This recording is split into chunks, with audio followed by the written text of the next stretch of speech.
Okay guys, so this is video 2, and this one is all about working with fractions.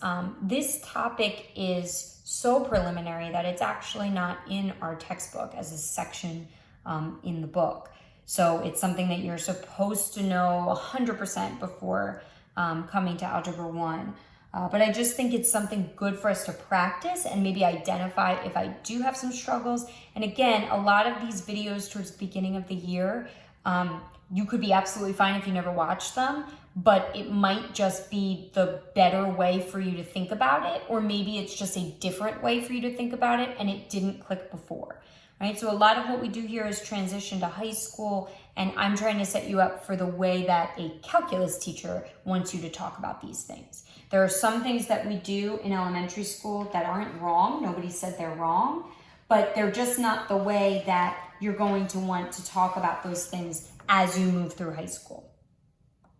Okay, so operations with fractions. Again, because this doesn't correspond to anything in the textbook, I just titled it P1, just as, like pre or preliminary, something like that. But you can find resources on this and hopefully go back in your old notes. When you add and subtract fractions, you need common denominators. So that's hopefully something that rings a bell. These are not common denominators. One is a 9 and one is a 27, but luckily 27 is a multiple of 9, and factors and multiples are things that I'm going to cover in the next video. So I can get 9 to look like 27, right? What gives me 27 when I multiply 9 times something? What's going to give me that 27?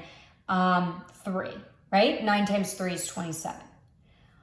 If I multiply by 3 on the bottom randomly, I have now completely changed this fraction to 9ths. It's no longer 2 9ths anymore. It's something totally different. And you can't change the value of a problem. You can only change the way that it looks. So a lot of times what I'll say is you can't change the problem, you can manipulate it. Because manipulate makes it seem like you're not changing what it is, you're just changing the look of it. So that's just something to think about as we move through. That's what I mean when I say manipulate something. Whatever I do on the top, on the bottom, I have to replicate on the top in order to keep that fraction the same. So 2 times 3 is 6 over my common denominator of 27. And then I have plus my 14. So now I'm adding 6 plus 14 and keeping that result over 27. You don't add 27 and 27 on the bottom, right? That common denominator goes through and you add together the tops. I have 6 27ths, I have 14 27ths. What do I have all together? 20 27ths. And anytime you're dealing with fractions, you always want to make sure your final answer is completely reduced. Is there anything that goes into 20 and 27? No. Also, great habit, circle your answer when you're done. When you move on to number 2, you'll see different signs. So if you think back to the last video where I talked about adding and subtracting integers and what to do when they had different signs, right, was to subtract them and take the sign of the larger. But my first order of business is to get that common denominator. So hopefully you can see that I can easily make 10 look like 30 if I multiply it by 3. Whatever I do on the bottom, I have to duplicate on the top. Otherwise, I've completely changed the problem that was given to me, not just manipulate the way that it looks. So I'm adding, 9 times 3, good thing I just did that, right? 27, and I have my 30 on the bottom. So again, going back to that integer baloney from before, I have 7 30ths, I have 27 30ths. One's a positive, one's a negative, I'm going to subtract. So 27 minus 7, 27 minus 7 leaves me with 20.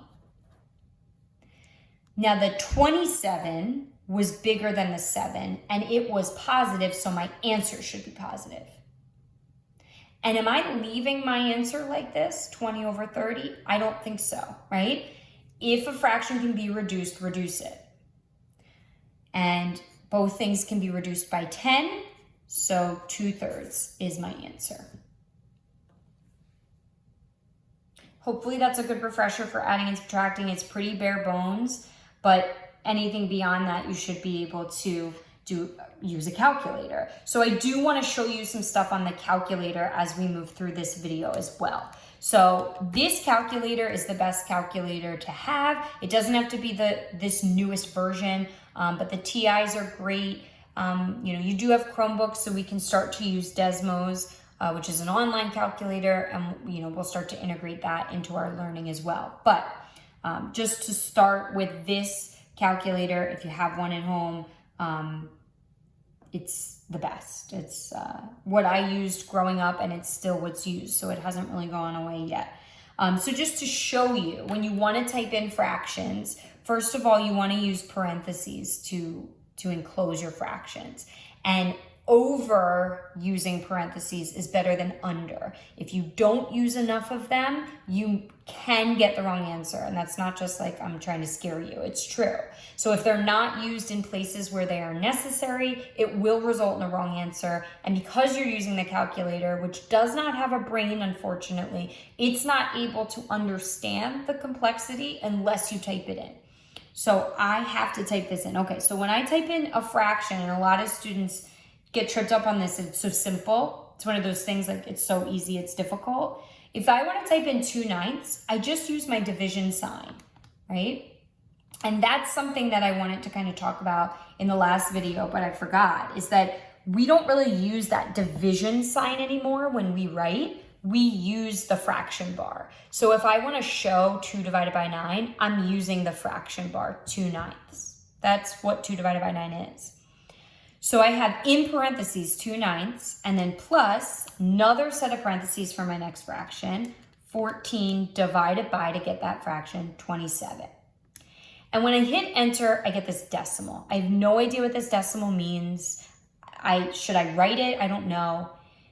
Decimals are not the best, okay? They're better than mixed numbers. Mixed numbers are for baking, and I'll talk to you about that in a little bit. But decimals are not great because if you write, which you probably would on your paper, 0.74, your answer is actually wrong.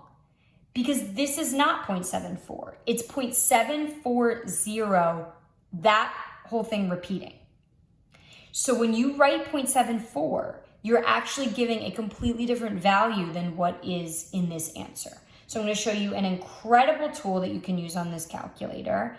So you hit this math button, which is to the left under your green button. And the first option is fraction.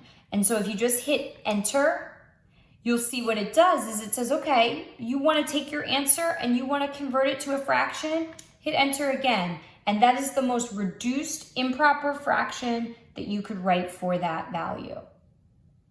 So that's math, enter, enter. And I have posters in the room to help you with that. And notice it gave me 20/27, which is what we got. I'm going to do the second one. Your negative sign is down here next to your decimal, and it is different than your minus sign. The calculator does not allow you to use those interchangeably, so just be careful. Negative is here, -7/30, all in parentheses, plus, new set of parentheses, 9/10. Again, gives me that decimal. Hopefully you know what that decimal is. If you write 0.6, it's wrong. If you write 0.66, it's wrong. If you write 0.67, it's wrong. So I'm going to math, enter, enter, and I'm going to write 2/3 on my paper because that is the best way to write that value. So if you have this decimal mindset, I'm just preparing you, you want to start to change it. Fractions are better, improper fractions. Multiplying is fairly easy. When it comes to fractions, I feel like multiplying is easiest in all situations. Integers, fractions. You multiply across the top, you multiply across the bottom. That's it. And then you just have to make sure it's reduced. I kind of want to show you just 2 ways to do this one. If I multiply across the top, I get 5 times 3, 15. And if I multiply across the bottom, 3 times 10 is 30. If I leave that as an answer, it's not really correct because it's not reduced. I should always reduce. What goes into 15 and 30? 15. 15 goes into 15 once, and 15 goes into 30 twice. So I have 1/2. Just want to show you something else. If from the start, I realize that if I have something on the top that cancels with something on the bottom, it just goes away. So if you notice, I have a 3 on the top and a 3 on the bottom. They just cancel. So I end up with 5 over 10, which maybe is more recognizable as 1/2. The smaller the numbers, the better, most likely, okay? And I just want to show you as well, if you were unsure how those fractions reduced, I know 15 over 30, I know what it is, I just can't think of it. Type in the fraction, 15 divided by 30, enter. Now you see you get 0.5. Again, I'd like you to practice writing these as improper fractions. So again, math, enter, enter, 1/2. There it is, beautiful thing. Okay, I'm gonna divide with you next, and I didn't do much multiplication because division is essentially multiplication. Hopefully you remember from previous years, when you divide by a fraction, it's the same as multiplying by its reciprocal. I'll say that again. Dividing by a fraction is the same as multiplying by its reciprocal. So if I divide by 6 over 25, it's the same as multiplying by 25 over 6. So if you change that division sign to multiplication, just make sure you flip the fraction that comes after it. Not the fraction, not every fraction in the problem, just the one that comes after it, okay? Think about it this way. Dividing or multiplying by 1/2 is the same as dividing by 2. And think about that. Try it. Take a number like 10. Multiply it by 1/2, you get 5. Oh yeah, that's the same as 10 divided by 2. Yeah, she's right. And then when I multiply, it's just like in the last one. So again, I want to show you like the other way to kind of do it, not just multiplying across. I can multiply across, I'm going to get 75 over 30. Those are large numbers. I'd like to work smaller if possible. I have a 3 on the bottom and a 6 on the top. I'm sorry, a 3 on the top and a 6 on the bottom. So I can reduce 3 over 6 as 1 over 2. It's the same thing. 3 over 6 is the same as 1 over 2. I can also reduce 25 over 5. 25 over 5 is the same as 5 over 1. Now I have much smaller numbers to multiply across the top. 1 times 5 is 5, and 1 times 2 is 2.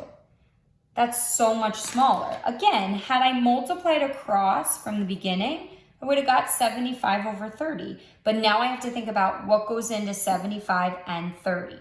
15. How many times does 15 go into 75? 5. How many times does 15 go into 30? 2. Either way, you get your answer. Either way, you can check on your calculator. Again, I'm typing in a fraction, so I want parentheses.